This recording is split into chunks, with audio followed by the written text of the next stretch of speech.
Good evening all of you. कैसे हैं आप सभी? वेलकम करती हूँ माधुरी आपका एमडी लो क्लासेस में। आज हम ये जो चैप्टर पढ़ रहे हैं कॉग्निजेंस वाला, आज ये चैप्टर अपना कंप्लीट हो जाएगा, क्योंकि इस चैप्टर में जब हमने स्टार्ट किया था मैंने आपको क्लियर बताया था कि ये कॉग्निजेंस से रिलेटेड, चाहे आप स्टूडेंट हो, प्रिपरेशन कर रहे हो जुडिशरी की तब भी इम्पॉर्टेंट है, प्रैक्टिकली आप वर्क कर रहे हो तब भी आपको वकालत में काम आने वाला है, इवन आप ऑलरेडी किसी जज की पोस्ट पे हो तब भी आपको ये चीजें पता होनी चाहिए कि जब मैं किसी ऑफेंस में अगर मुझे कॉग्निजेंस लेना है तो मैं कब डायरेक्ट ले सकता हूँ, कब मुझे परमिशन की जरूरत पड़ती है। आज जो मैं आपको 3 सेक्शन बताने वाली हूँ, 220, 221 एंड 222, तीनों ही हमारे लिए वेरी इंपॉर्टेंट है। देखो, जब हम BNSS कर रहे हैं तो BNSS करते हुए हमारे माइंड में BNS ऑलरेडी क्लियर होना चाहिए। क्यों? क्योंकि BNS में जो हमें अपराध दे रखे हैं उसका ही तो प्रोसीजर हम यहाँ पर पढ़ रहे हैं। इसलिए मैंने BNS की कंप्लीट सीरीज सेक्शन 1 से लेके 358 तक कंप्लीट यूट्यूब पे बता रखा है। लेकिन जितनी चीजें मैं आपको दे सकती हूँ उतनी मैंने चीजें आपको क्लासेस में प्रोवाइड करवा रखी है, लेकिन उससे एक्स्ट्रा चीजें अगर आपको स्टार्ट करनी है तो आप एमडी लो क्लासेस के पेड बैचेस भी ज्वाइन कर सकते हैं। और क्लास में मैं आपको बहुत इंपॉर्टेंट इंफॉर्मेशन बताने वाली हूँ, क्योंकि आज 3 फेब से 3 तारीख से जो अपना सेलिब्रेशन बैच, जो यूट्यूब पे 3 साल कंप्लीट होने की खुशी में जो एक सेलिब्रेशन बैच स्टार्ट किया जा रहा है, जुडिशरी का फाउंडेशन बैच, उसकी इंफॉर्मेशन मैं आपको क्लास में देने वाली हूँ। रजिस्ट्रेशन आज से ऑलरेडी स्टार्ट हो चुके हैं, तो क्लास में एंड तक जरूर बने रहना। बहुत इंपॉर्टेंट इंफॉर्मेशन है। 80% ऑफ करके फीस का आपको रीजनेबल फीस में मेजर प्लस माइनर सब्जेक्ट और बहुत सारी चीजें आपको मिलने वाली है। तो ये सारी इंफॉर्मेशन मैं अभी आपको क्लास में आगे दूंगी। पहले हम अपना सेशन स्टार्ट करते हैं, उसके बाद में हम चीजें डिस्कस करेंगे। चलिए आ जाइए, स्टार्ट करते हैं अपनी चीजें। देखो, सेक्शन 220 ध्यान से सुनना। 220 कह रहा है prosecution of offences under section 85 of the भारतीय न्याय संहिता। देखो, भारतीय न्याय संहिता BNS का सेक्शन 85 क्लियर करता है कि जब हस्बैंड या हस्बैंड के रिलेटिव्स के द्वारा, क्या कहा कि जब पति या पति के नातेदारों द्वारा वाइफ के साथ या फीमेल के साथ क्रूरता की जाती है, क्रूरता क्या होती है? मारपीट होती है। इस मारपीट के बारे में ऑलरेडी BNS का सेक्शन 86 क्लियर है, डेफिनेशन हमें बता रखी है कि क्रूरता एक्चुअल में होती क्या है। लेकिन 85 कहता है कि जब हस्बैंड या हस्बैंड के रिलेटिव वाइफ के साथ क्रूरता करते हैं तो उनको 7 ईयर की पनिशमेंट मिलेगी एंड जुर्माना भी भुगतना पड़ेगा।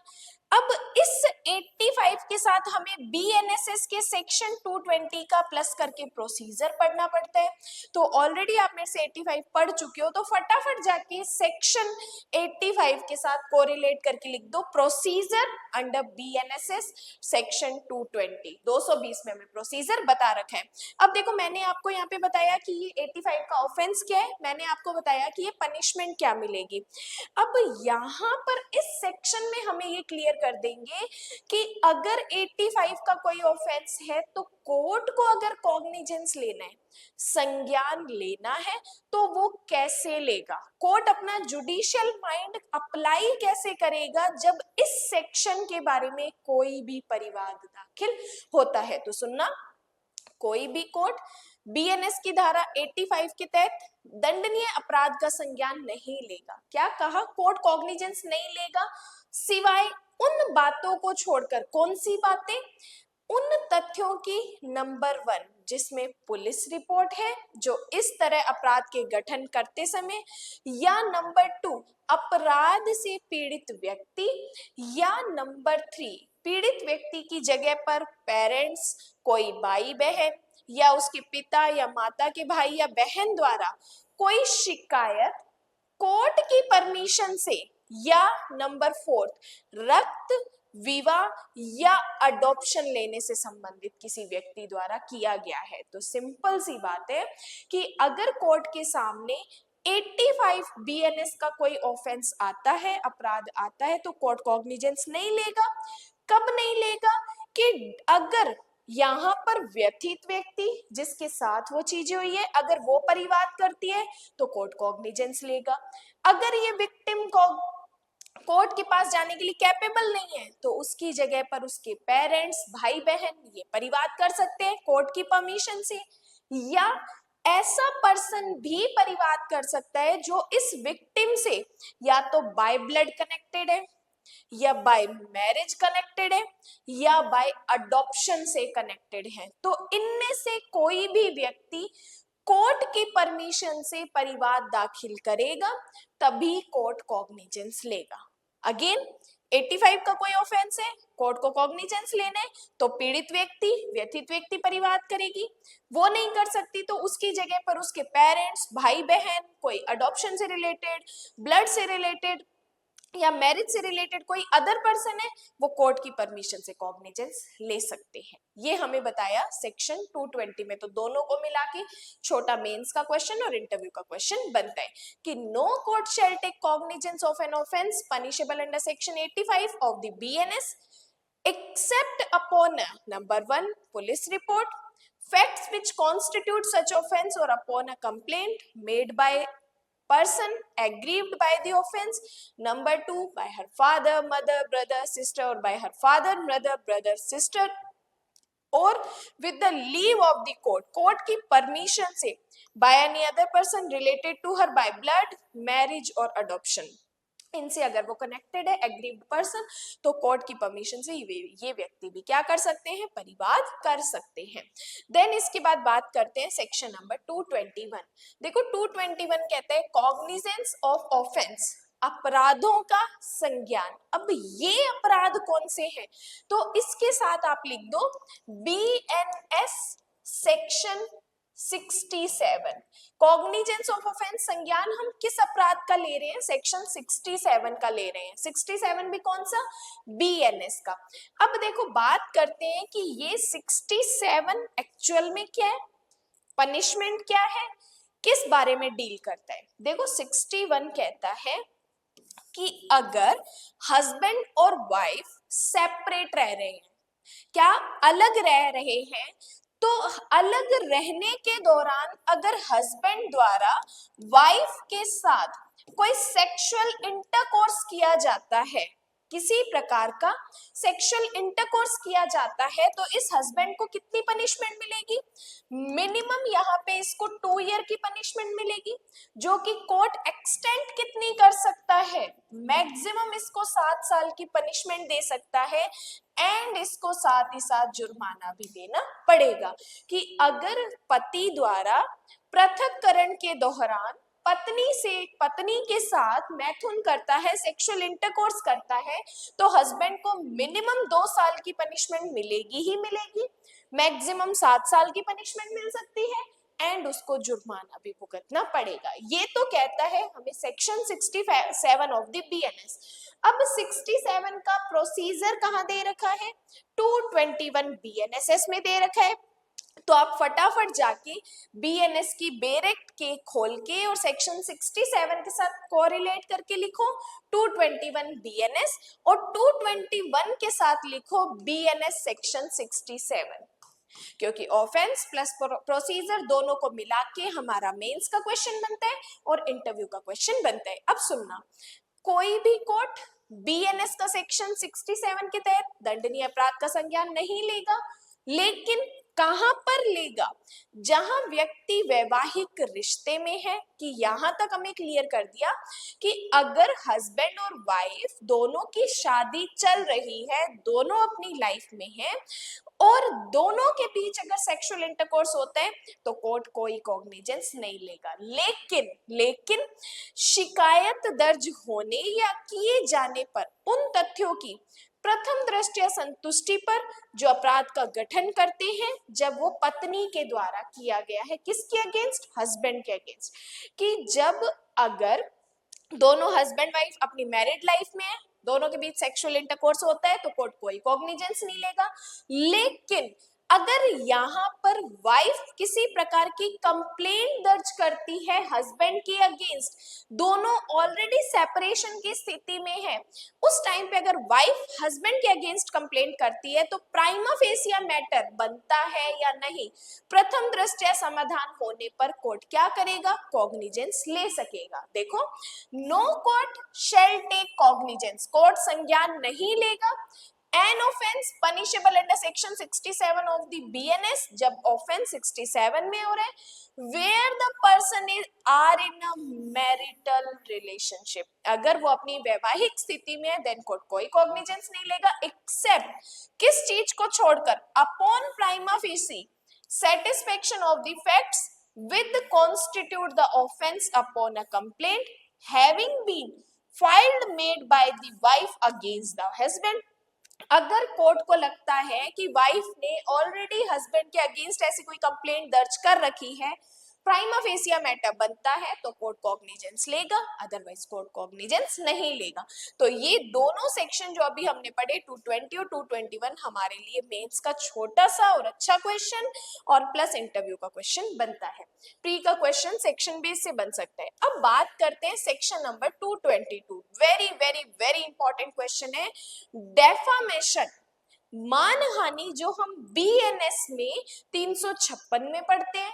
अब अगर मानहानि होती है तो कौन सा कोर्ट कॉग्निजेंस लेगा? अगर मानहानि की शिकायत किसी राष्ट्रपति, उपराष्ट्रपति, राज्यपाल, मंत्री, लोक सेवक के अगेंस्ट की जाती है तो कौन सा कोर्ट कॉग्निजेंस लेगा? अगर कोर्ट को कॉग्निजेंस लेना है तो कौन सी गवर्नमेंट की परमिशन लेनी पड़ेगी? अगर जब भी मानहानि का कोई मैटर होता है तो कितने टाइम के अंदर ये परिवाद आपको दाखिल करना है, ये सारी चीजें हम इस सेक्शन 222 में पढ़ने वाले हैं। लास्ट में मैं आपको इसका शॉर्ट फॉर्म भी बताऊंगी कि इसमें पांचों सबसेक्शन क्या बात करते हैं। शॉर्ट में आप की पॉइंट आपके पास आ जाएंगे, प्री के क्वेश्चंस बन जाएंगे, प्लस प्रॉपर मेंस का क्वेश्चन है। तो सबसे पहले आप बीएनएस में जाके 356 के साथ लिखो प्रोसीजर सेक्शन 222 बीएनएसएस। अब बीएनएसएस पढ़ रहे हैं तो ऑफेंस कहां पढ़ते हैं, सेक्शन 356 बीएनएस में पढ़ते हैं। ठीक है, अब स्टार्ट करते हैं। देखो, प्रोसिक्यूशन फॉर डेफामेशन, अब जब मानहानि का कोई भी केस होता है तो अभियोजन किस तरीके से कार्यवाही करेगा? देखिए, सबसेक्शन 1 कहता है कोई भी कोर्ट बीएनएस की धारा 356 मानहानि के बारे में बताता है के तहत दंडनीय अपराध का संज्ञान नहीं लेगा। 356 का कोई मैटर है तो कोर्ट कॉग्निजेंस नहीं लेगा, सिवाय जब अपराध से पीड़ित किसी व्यक्ति द्वारा कोई शिकायत दर्ज की नहीं की जाती, जिसके साथ डेफामेशन हुई है वो विक्टिम है, वो पीड़ित व्यक्ति है, वो संज्ञान करेगा तो वो परिवाद करेगा तो कोर्ट क्या करेगा, संज्ञान लेगा। कि no court shall take cognizance of an offence punishable under section 356 of the BNS except upon a complaint made by some person aggrieved by the offense। जब तक aggrieved person के द्वारा नहीं किया जाता तब तक कोर्ट कॉग्निजेंस नहीं लेगा। फिर इसमें एक परंतु वेरी इंपॉर्टेंट है कि सबसेक्शन 1 तो ये कहता है कि अगर जो विक्टिम है उसके साथ मानहानि हुई है, उसकी रेपुटेशन खराब हुई है, तो वही व्यक्ति कोर्ट में कंप्लेंट करेगा। लेकिन अगर डेफामेशन किसी बालक की होती है, किसी बीमार व्यक्ति, पागल व्यक्ति की होती है, या किसी फीमेल की डेफामेशन होती है और वो फीमेल लोगों के सामने डायरेक्टली नहीं आती, उस कंडीशन में परिवाद कौन करेगा?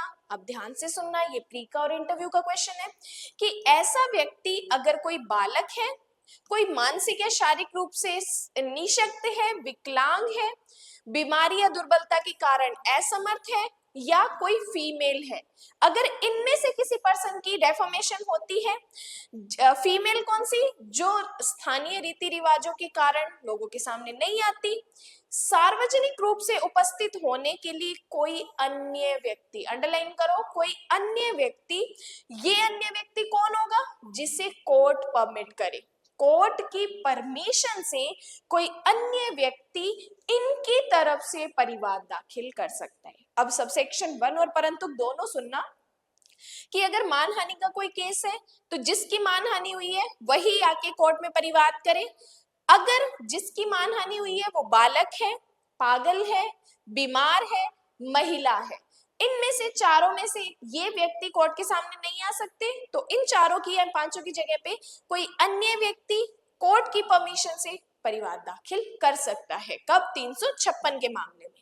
बात करते हैं सबसेक्शन 2। अब देखना, subsection 2 very very very important चीज है कि जिस व्यक्ति ने कहा कि मेरे साथ मानहानि हुई है, और मानहानि की किसने है? राष्ट्रपति ने, राज्यपाल ने, उपराष्ट्रपति ने, किसी मंत्री ने, या किसी पब्लिक सर्वेंट ने, लोक सेवक ने की है। अब जिन पर्सन के अगेंस्ट हम बोल रहे हैं कि इन्होंने मेरी डेफामेशन की है और वो व्यक्ति किसी लोक कर्तव्य में लगे हुए हैं, उस कंडीशन में जब कोर्ट को कॉग्निजेंस लेना है तो पहली बात कौन सा कोर्ट लेगा, दूसरी बात कब परिवाद लेगा। अब देखो, इस संहिता में निहित किसी भी बात के होते हुए बीएनएस की धारा 356 के तहत आने वाले किसी भी अपराध को ऐसे व्यक्ति के अगेंस्ट किया गया है जो ऐसे अभियोग के समय, अंडरलाइन करो, भारत का राष्ट्रपति है। किसके अगेंस्ट हम केस कर रहे हैं? राष्ट्रपति के अगेंस्ट कर रहे हैं कि इसने मेरी डेफामेशन की है, मानहानि की है। उपराष्ट्रपति है, या राज्य का राज्यपाल है, या कोई प्रशासक है, या केंद्रीय राज्य के अधीन कोई मंत्री है, या कोई अन्य लोक सेवक है। इनके अगेंस्ट अगर हम बीएनएस सेक्शन 356 के तहत एलिगेशन लगा रहे हैं तो अपने सार्वजनिक कार्यों के निर्वहन में, उनके आचरण के संबंध में, अंडरलाइन करो सेशन कोर्ट, फिर अंडरलाइन करो लोक अभियोजक द्वारा की गई लिखित परिवाद पर मामले को सौंपे बिना, वेरी इंपॉर्टेंट लाइन है, इस लाइन को भी समझाऊंगी, मामले को सौंपे बिना अपराध का संज्ञान ले सकते हैं। देखो एक चीज याद करो, मैंने आपको बताया था कि session court direct matter held नहीं करता जब तक मैटर उसके पास सुपुर्द होके नहीं आता, ये चीज हमने पढ़ी थी। अब उस चीज का अपवाद हमें यहाँ पे बताया है कि सेशन कोर्ट अपना ओरिजिनल ज्यूरिसडिक्शन यूज नहीं कर सकता, लेकिन कब कर सकता है? जब मैटर डेफामेशन का है, जब मैटर मानहानि का है, और ये मानहानि का एलिगेशन किनके अगेंस्ट लगा रहे हैं? इनके अगेंस्ट लगा रहे हैं। अगर मानहानि का एलिगेशन इन पर्संस के अगेंस्ट लगाया जाता है तो सेशन कोर्ट डायरेक्ट मैटर सुन सकता है, इस मैटर को सुपुर्द करने की जरूरत नहीं है। अब सेशन कोर्ट को जब इन डेफामेशन के मैटर में कॉग्निजेंस लेना है तो जब पब्लिक प्रोसिक्यूटर सेशन कोर्ट के पास लिखित परिवाद करेगा तभी सेशन कोर्ट कॉग्निजेंस लेगा। तो तीन चीजें ध्यान रखो कि सेशन न्यायालय डायरेक्ट मामला नहीं सुनता जब तक मैटर उसको सुपुर्द ना हो जाए, लेकिन मानहानि के मामले में सेशन कोर्ट डायरेक्ट मैटर सुन सकता है, लेकिन सेशन कोर्ट के पास जब पीपी लिखित परिवाद करेगा तभी सेशन कोर्ट कॉग्निजेंस लेगा। तो वेरी इंपॉर्टेंट चीज। अब देखो इसकी बात समझो, सबसेक्शन 3। सबसेक्शन 2 में निर्दिष्ट प्रत्येक शिकायत उन तथ्यों के सामने रखी गई अपराध का गठन करते, ऐसे अपराध की प्रकृति और अन्य विवरण जो कथित अपराध के आरोपी को नोटिस देने के लिए उचित रूप से पर्याप्त है उसके द्वारा प्रतिबद्ध किया जाएगा। कि जब डेफामेशन का केस आप लगा रहे हो किसी भी पर्सन के अगेंस्ट, चाहे वो राष्ट्रपति है, कोई अन्य व्यक्ति है, तो जो एलिगेशन करने वाला व्यक्ति है वो कंप्लीट नोटिस में वो सारी चीजें बताएगा, कंप्लीट विवरण देगा, ताकि सामने वाले एक्यूज्ड पर्सन को ये पता चल सके कि उसके अगेंस्ट क्या केस किया गया है। कि every complaint referred to in subsection 2 shall set forth the facts which constitute the offence alleged, the nature of such offence and such other particulars as were reasonably sufficient to give notice to the accused of the offence alleged to have been committed by him। तो उस notice में वो सारी चीजें हमें clear तरीके से mention करनी पड़ेगी ताकि उसे पता चल सके कौन सा अपराध है, नेचर क्या है, क्या केस उसके ऊपर किया जा रहा है। अब देखो यहाँ पे जो चीजें मैंने आपको बताई सबसेक्शन 1, 2, 3 हमारे लिए वेरी इंपॉर्टेंट है। इसके बाद बात करते हैं सबसेक्शन 4। उसमें हमें पता चलेगा कि जब हमें डेफामेशन का केस करना है और कोर्ट को कॉग्निजेंस लेना है तो वो केस एक्चुअल में कितने टाइम पीरियड के अंदर हमें करना पड़ेगा। अगर उस टाइम पीरियड के बाद हम करते हैं तो हमारा केस एक्सेप्ट नहीं किया जाएगा। उससे पहले मैं आपको क्लासेस के डिटेल्स बता देती हूँ 3 फरवरी से आज से जो हमारा रजिस्ट्रेशन स्टार्ट हो चुका है, जो कि कंप्लीट अपना जुडिशरी का फाउंडेशन बैच है, हर एक स्टेट की जुडिशरीज को फोकस करते हुए जो कॉमन सब्जेक्ट हमारे पास आए हैं, 7 मेजर और 7 माइनर, इस कंप्लीट बैच में आपको वो चीजें करवाई जाएंगी, लाइव क्लासेस रहेंगी, एक बार फिर से सुन लो, रिकॉर्डेड सेशन नहीं रहेंगे, लाइव सेशन रहेंगे, हैंडमेड नोट्स आपको मिलेंगे, वीकली टेस्ट सीरीज रहेगी, प्रॉब्लम सॉल्विंग क्लासेस रहेगी, प्री मेंस इंटरव्यू, तीनों को फोकस करते हुए ये सारी चीजें आपको करवाई जाएंगी। लेकिन लेकिन लेकिन लिमिटेड सीट्स है, रजिस्ट्रेशन स्टार्ट हो चुके हैं, ओनली 30 सीट्स है, तो आप फटाफट अभी रजिस्ट्रेशन करवा सकते हो। स्क्रीन पे आपको 2 कांटेक्ट मिल रहे हैं, इनमें से किसी पर भी कांटेक्ट करके आप रजिस्ट्रेशन फॉर्म ले सकते हो, फीस सबमिट करके अपनी सीट को बुक कर सकते हो। अब इसमें कौन कौन से सब्जेक्ट हम करने वाले हैं, फटाफट इसका स्क्रीनशॉट ले लो। 7 मेजर सब्जेक्ट करने वाले हैं, 7 माइनर सब्जेक्ट करने वाले हैं, टेस्ट सीरीज, हैंडमेड नोट्स, इसमें ये चीजें इंक्लूड रहने वाली है, लाइव सेशन रहने वाला है, 80% ऑफ करके ये कंप्लीट फीस आपकी 9,999 रहने वाली है। तो ओरिजिनल फीस 50,000 है, ये कंप्लीट सेलिब्रेशन का बैच आपको सिर्फ 10,000 में मिलने वाला है। अगर आप चैनल के मेंबर हो तो ये कंप्लीट बैच आपको सिर्फ और सिर्फ 8,000 में मिलने वाला है, जिसमें आप हमें अपनी मेंबरशिप का स्क्रीनशॉट भेजिए, देन ये बैच सिर्फ और सिर्फ आपको 8,000 में मिलने वाला है। 8,000 में 14 सब्जेक्ट मेजर और माइनर प्री मेंस इंटरव्यू को फोकस करते हुए करवाया जा रहा है। आई थिंक ये सबसे बड़ा बैच है, लाइव क्लासेस रहने वाली है, 14 फरवरी से आपके सेशन स्टार्ट हो जाएंगे, तो फटाफट आज से ही अपना रजिस्ट्रेशन, अभी से अपना रजिस्ट्रेशन फाइनल कर दीजिए। यस, अब हम बात करते हैं नेक्स्ट सबसेक्शन 4 की। देखो सबसेक्शन 4 कहते हैं कि सबसेक्शन 2 के तहत कोई भी शिकायत पब्लिक प्रोसिक्यूटर द्वारा पहले उसे मंजूरी लेनी पड़ेगी। किससे मंजूरी लेनी पड़ेगी? देखो, अगर डेफामेशन का केस राष्ट्रपति, राज्यपाल, उपराष्ट्रपति, मंत्री, पब्लिक सर्वेंट के अगेंस्ट किया जा रहा है, सेशन कोर्ट में पीपी ने परिवाद किया, लेकिन पीपी को परिवाद करने से पहले अगर वो सेंटर का मैटर है, लाइक राष्ट्रपति का है, उपराष्ट्रपति का है, या फिर किसी यूनियन के मंत्री का मैटर है, तो सेंट्रल गवर्नमेंट से परमिशन लेनी पड़ेगी। अगर ये मैटर स्टेट का है, लाइक राज्यपाल के अगेंस्ट एलिगेशन है, स्टेट के मंत्री के अगेंस्ट, स्टेट के पब्लिक सर्वेंट के अगेंस्ट एलिगेशन है, तो स्टेट गवर्नमेंट से परमिशन लेनी पड़ेगी। अगर स्टेट गवर्नमेंट या सेंट्रल गवर्नमेंट परमिशन दे देती है पब्लिक प्रोसिक्यूटर को, तभी पब्लिक प्रोसिक्यूटर परिवाद दाखिल करेगा। कहां पर? सेशन कोर्ट में। यस, एकदम correct. No complaint under subsection 2 of shall be made by the public prosecutor except with the previous sanction. किसकी previous sanction? State government की। In case of a person who has been the governor of the state, a minister of the government, or in the case of any public prosecutor employed in connection with the affairs of the state, अगर वो state का matter है, governor है, state का minister है, state का public servant है, तो स्टेट गवर्नमेंट से परमिशन लेनी पड़ेगी। अगर वो राष्ट्रपति है, उपराष्ट्रपति का है, तो सेंट्रल गवर्नमेंट से परमिशन लेनी पड़ेगी। Very very very important subsection 4। अब इसके बाद बात करते हैं सबसेक्शन 5। सबसेक्शन 5 कहता है कि कोई भी सेशन कोर्ट सबसेक्शन 2 के तहत किसी अपराध का संज्ञान तब तक नहीं लेगा जब तक शिकायत या परिवाद उस तारीख से, अंडरलाइन करो, 6 महीने के भीतर नहीं कर दी जाती। कि अगर आप कहते हो कि राष्ट्रपति, राज्यपाल, उपराष्ट्रपति एक्सेट्रा इन्होंने डेफामेशन की है, तो जिस दिन से अपराध हुआ उस दिन से अगले 6 महीने के अंदर आपको इसके लिए परिवाद दाखिल करना पड़ेगा। अगर 6 महीने के बाद करते हो तो इस परिवाद को एक्सेप्ट नहीं किया जाएगा। टाइम पीरियड क्या है? 6th मंथ का टाइम पीरियड है। वेरी इंपॉर्टेंट क्वेश्चन है, प्री पॉइंट ऑफ व्यू के लिए स्टार कर लेना। इसके बाद बात करते हैं सबसेक्शन 6 की। सबसेक्शन 6 कहता है कि जब भी इस तरीके का कोई मैटर होता है तो मैजिस्ट्रेट के ज्यूरिसडिक्शन को लेके, मैजिस्ट्रेट की पावर को लेके कोई भी इफेक्ट वहां पर नहीं पड़ेगा। तो ये टोटल हमने 6 सबसेक्शन पढ़े हैं, सेक्शन नंबर 222 जो कि डेफामेशन के बारे में हमें बताता है। अब देखना है डेफामेशन में जो अपने 6 सबसेक्शन पढ़े हैं क्या है। देखो 222 हमें किस बारे में बताता है?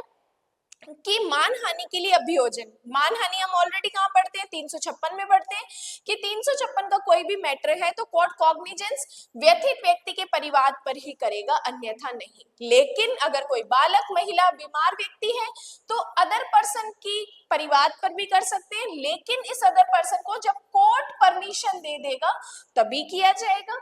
अगर ये डेफामेशन का मैटर किसके अगेंस्ट, राष्ट्रपति, राज्यपाल, मंत्री, गवर्नर एक्सेट्रा के अगेंस्ट किया जा रहा है तो सेशन कोर्ट को डायरेक्ट कॉग्निजेंस लेने की पावर है, लेकिन जब पब्लिक प्रोसिक्यूटर परिवाद करेगा तभी सेशन कोर्ट कॉग्निजेंस लेगा। अब जो परिवाद हम कर रहे हैं उस परिवाद में वो सारी विशिष्टियां बतानी होंगी, वो सारी चीजें बतानी होंगी ताकि सामने वाले पर्सन को पता चल जाए कि किस तरीके का एलिगेशन मेरे पे लगाया गया है। इसके बाद बात करते हैं पब्लिक प्रोसिक्यूटर। अगर पब्लिक प्रोसिक्यूटर को लिखित परिवाद करना है तो स्टेट गवर्नमेंट या सेंट्रल गवर्नमेंट की प्रीवियस सैंक्शन से ही करना पड़ेगा।